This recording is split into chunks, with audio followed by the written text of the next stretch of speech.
That was awkward. Yes, it was.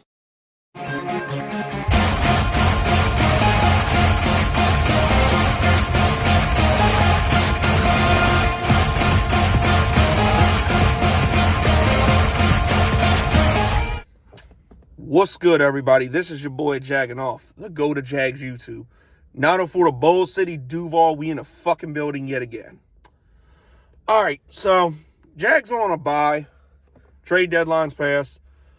I'm trying to put out some more content. So today, what I'm gonna do a little evaluation video for you guys today. Okay. So I found it interesting because last night I had one of my final Thursday league softball game for the year, and my boy on the team said, "Hey, look, I'll buy you beer if we can fucking go out." And I knew this game was on, so I was like, "All right, this spot has some good food. All right, bet." And I happened to have off, and I happened to be working during the day yesterday and today, so I knew this game was on, and had a chance to get out, so I was like, all right, bet, we'll go. And I knew this game was on. So I wanted to watch this because I wanted to evaluate a certain individual who I only watched highlights from last week and just what I could gather, and I actually wanted to see. Of course, so today, what I'm going to do, I'm going to give you my honest, unbiased opinion on our friend, the new savior of Trashville, one Will Levis, a.k.a. Will Lettuce. He's called Will Lettuce because he looks about as stupid and as boring as fucking lettuce. So that's that's his name. So I watched everything. Well, I watched most of this game. Like, I watched the whole first half. I missed most of the third quarter, and then I caught the rest of it because I was driving home from our spot, and I caught the rest of the game in my house.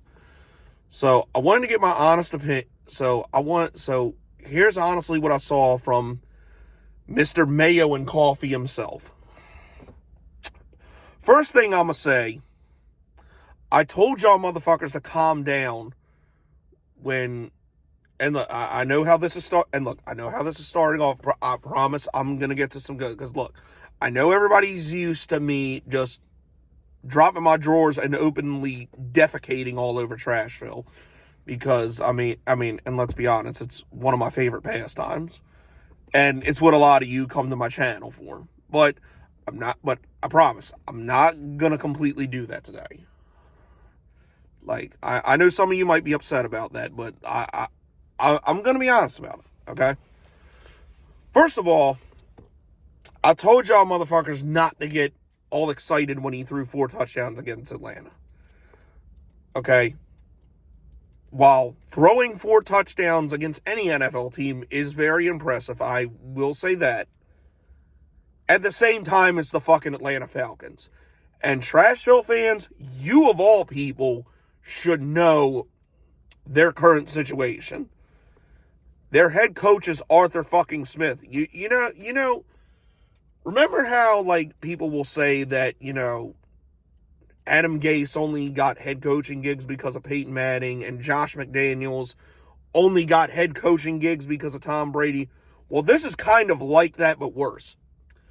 Arthur Smith is the head coach of the Atlanta Falcons today because this dumb motherfucker, all he had to do was sit in offense and just be like, oh, give the ball to Baby Huey in his prime.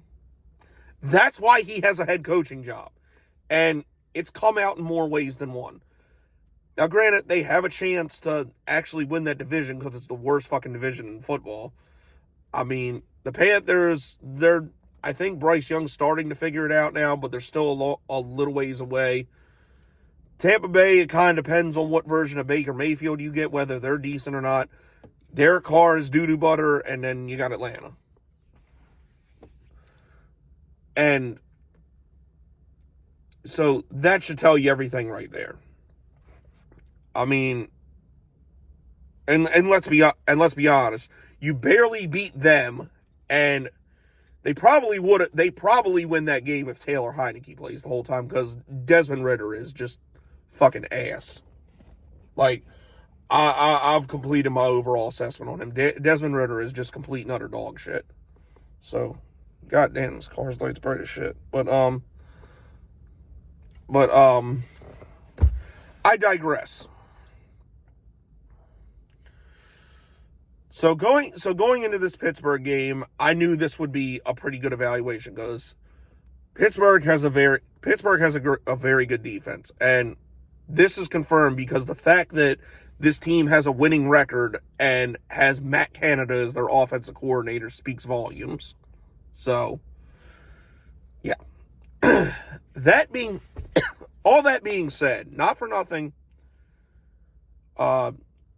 Desmond Ridder, Will Levis,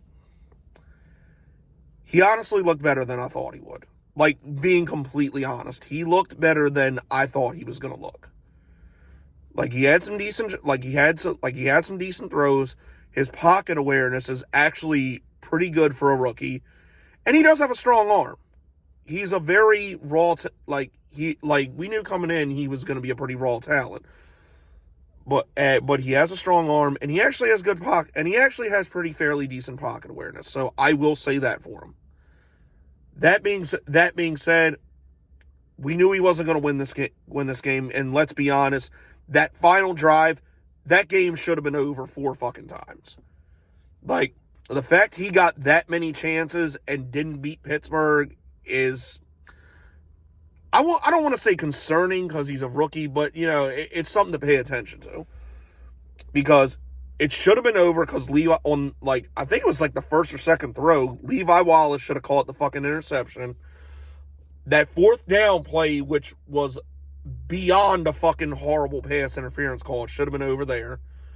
And then as they got down towards the goal line, the one dude, what the hell's his name? Casey? I think that's who it was for Pittsburgh, who let an interception go right through his hands. It should have been over there. And then finally, what fucking linebacker? I forget which linebacker did it for Pittsburgh, but that was the interception that ended it. Oh, Quan Alexander. Like, that interception ended the game. Now, and to be a great quarterback in the NFL, you got to win those type of games. Now, that being said, I do think after watching him, my honest opinion, if developed correctly, he could potentially be a solid starter in the NFL. Potentially. I say potentially because where he's at, like, honestly, this is why y'all need to fire fucking Mike Vrabel. After that season, after y'all got that new GM, I would have completely started over. Mike Vrabel is the most overrated fucking coach in the NFL. Like, I know Trashville fans love him and his stupid haircut and stupid sweater vests, but let's be fucking real here. He's a defensive-minded guy, and he cannot develop a quarterback to save his life. And in order to win in this day and age in the NFL, you need, sure enough, the guy at quarterback. Because going back to his track record, he didn't progress Mary Blota. Well, I mean, Mary Blota was Mary Blota sucked anyway, but still, he did nothing for him. Tranny Hill didn't get any better when he came there, and that whole coaching staff completely ruined Malik Willis. So that's the biggest concern with Will Levis going forward, is he's got to develop correctly with a coach that is notorious for not being able to develop quarterbacks. But after watching him at the NFL level, he has some, I'll put it this way, he has some potential. Like, I don't think he's as good as CJ Stroud. Anthony Richardson is kind of hit or miss, because Anthony Richardson has, like, a very high ceiling, but honestly, I don't think he was ready for the NFL. And it's kind of showing with the style he's playing and the fact that he's injured. So, I still think out of those 4, he was the worst one in the class, but, he has a chance at least, if developed correctly. Which, And I will say, too, he's a better option than Tannehill right now. Because, look, Ryan Tannehill is fucking garbage. Like, y'all should, like, dude, if y'all could have got a fucking 7th round pick 3 years from now from somebody for Tannehill, you should have just did it. Like, if you could have got anything for that motherfucker, you should have did it. Because Tannehill, like, I hope he sees the field again because I'm a Jags fan and he's fucking terrible. But see, this goes back to the offseason, how people would have told me if Tannehill would have played, y'all would have won that playing game. Y'all should feel really fucking stupid for that statement. Because the fact that Minnesota wanted to trade for Josh Dobbs, who's got to be up there for the most traded player in NFL history. Because, like, look, when we traded for him while he was at Pittsburgh, in 2019? Yeah, 2019, because he was backing up Gardner Minshew after Nick Foles got hurt. So he went there, went to Cleveland, and I can't remember, did Trashville trade for him, or did he, was he, like, claimed off later? I can't fucking remember. But I do know for a fact that, he signed back with Cleveland. He was traded to Arizona. Then Arizona traded him to fucking Minnesota. So that's now 3 confirmed times that this motherfucker has been traded. He's got to be up there for the most traded player in NFL history. Like, he's got to be up there. But the fact that they would rather trade for him instead of Tannehill speaks volumes. And keeping it a buck, Josh Dobbs was on a god-awful Arizona Cardinals team that literally has no fucking talent on it. Tannehill is beyond horrible. Like, his career honestly should be over. Like, after this, like, he should never see, like, Vrabel is a fucking idiot if he puts him back in the game. Unless, like, Will Levis gets hurt or something. So, like, and, I said before, like, Trashville would have been smart to trade off pieces and get assets for the draft because they should try to suck more. But to be completely honest, I think trading him and Baby Huey, that might have made y'all a better team, to be completely honest. Because we all know Tannehill's trash, and Baby Huey looks old and fucking slow now. Like, look, there ain't a damn thing on Trashville that worries me or scares me or anything like that. Like, certainly not Baby Huey, not Will Levis, not DeAndre Hopkins, especially if fucking Tyson Campbell's back, because that shit's over. And don't even get me started on goddamn big, overrated, invisible Jeffrey Simmons stupid ass, who the only highlight he had was getting a dumbass roughing the passer called on him last night.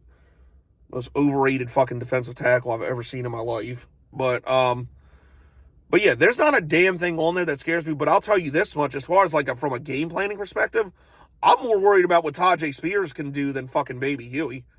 Keeping it 100. Like, and look, don't get me wrong. I said from the jump, I hope Baby Huey doesn't get traded. I hope he stays his whole fucking career there and it just rots and it amounts to nothing, because that's exactly what that piece of shit deserves for taking a discount to stay in that god-awful piece of shit city and team. But their new GM, from a business perspective, y'all had Baby Huey. Like, I actually really like Tajay Spears. Like, I wanted Jacksonville to draft him, and it kind of hurt my heart that he went to Trash Show because I knew he was going to be, because I knew he had talent. But that being said, you already had Baby Huey's replacement on the roster. You're not going to the fucking playoffs. So, like, and you're not, because there's going to be way too many goddamn teams contending for a wild card spot. Like, sorry, you're not better than fucking Buffalo, Cincinnati, Pittsburgh, or who's another one? Did I say Cincinnati? Oh shit, even Cleveland. But yeah, so that's not happening. So you can't win now. You have the replacement on the roster who's honestly probably better than him right now.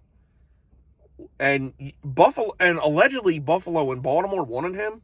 So why keep him? Like, I don't know. That just didn't make sense.